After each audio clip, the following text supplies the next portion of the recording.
Hello YouTube. One of the most amazing things about the Elder Scrolls universe is its incredibly deep lore, and one of the coolest aspects of that lore is the fact that we have several detailed timelines featuring all the rulers of Tamriel and their notable accomplishments.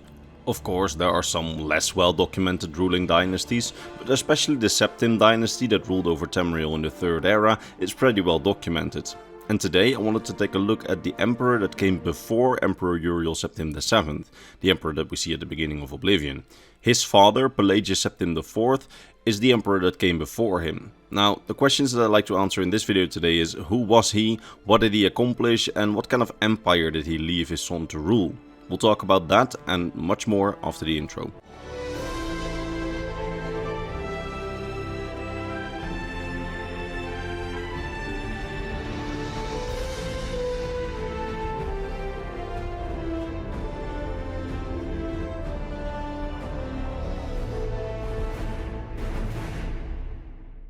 So, Emperor Pelagius Septim IV, the 20th ruler of the Septim Empire. He was the father of Emperor Uriel Septim VII, and he ruled Tamriel for 29 years from the year 339 of the Third Era until the year of his death, the year 368 of the Third Era, when his son Uriel took the throne, taking on the ruling name Uriel Septim VII.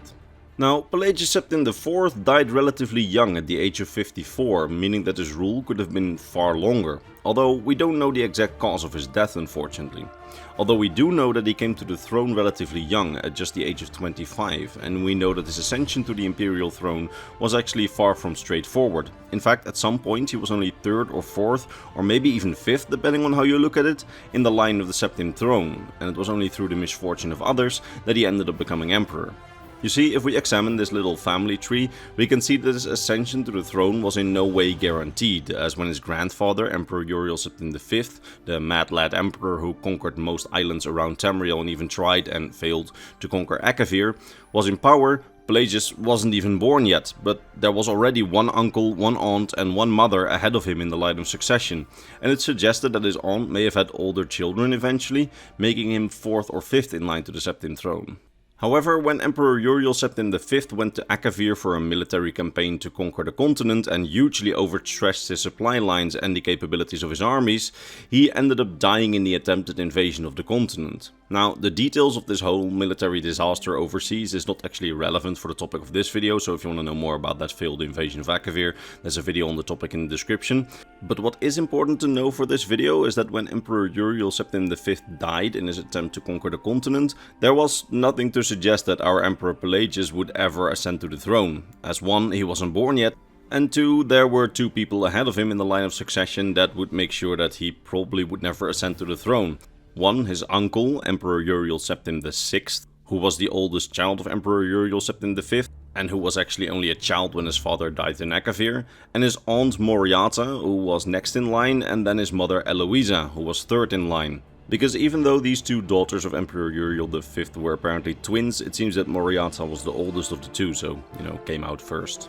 This would make it pretty unlikely that Pelagius would ever ascend to the throne, but in order to understand why he eventually landed on the throne, we need to delve into a little bit of Imperial history. You see, the empire at the time of his uncle, so Uriel Septim VI, ascension to the throne was a very much scattered and divided empire. Civil wars years earlier had made sure that imperial control over some provinces and many of the vassal kingdoms was very weak, and this was not really helped by the fact that his grandfather, Uriel V, who instead of fixing the empire's internal issues decided to just focus on military campaigns to expand the empire, didn't really try to solve all these issues. In addition to that, his uncle Uriel VI was a child emperor when he ascended to the throne, and we know what that means. That means that the nobility of the empire, in the form of the Elder Council and even his own mother Thonica, simply tried to grab as much power as they could, while Uriel VI simply played with his toys. This meant that when Uriel VI came of age, he had to fight a long and hard fight against the Elder Council, his own mother and the other nobility in order to become top dog in the empire. It took some years, but with the help of his sisters, who were fiercely loyal to him, Uriel VI did manage to wrest power over the empire back from the nobility and put it back firmly in his own hands. But even then, once he had power over the empire was crumbling as vassals were rejecting imperial rule left and right. Something had to happen, so Uriel VI started a hard campaign to try and bring central rule back and strengthen the imperial government's position. But then he died. He fell off his horse and he could not be saved, so he died before he even could produce an heir, meaning that the throne went to his oldest sibling, his sister Moriata. Now, Moriata as an empress continued the work of her brother in trying to unite Tamriel under a stronger central imperial rule, and she succeeded. In the 25 years that she reigned, she quelled many rebellions and proved herself to be a wise and cautious ruler who carefully picked her battles. Now, over the course of her reign, her sister, so Pelagius' mother, Eloisa, died somewhere after Pelagius' birth, meaning that as long as Moriata did not have any children, Pelagius, being her little nephew, would be first in line to the throne. Now, we don't really know the status of Moriata's children. In fact, the Pocket Guide to the Empire mentions that she has no surviving children, which suggests that she may have had children at some point, but that they died somewhere along the way, meaning that when she died, due to a tragic assassination, Pelagius, who had been very far down the line of succession initially, was first in line for the throne when his aunt died. Now, the empire that Pelagius inherited from his aunt was more unified than it had been for centuries, but there still were many problems and rebellions to solve before it could truly be called united. So, when Pelagius ascended to the throne as Emperor Pelagius IV, he continued his aunt's work of quelling the rebellions and restoring imperial authority.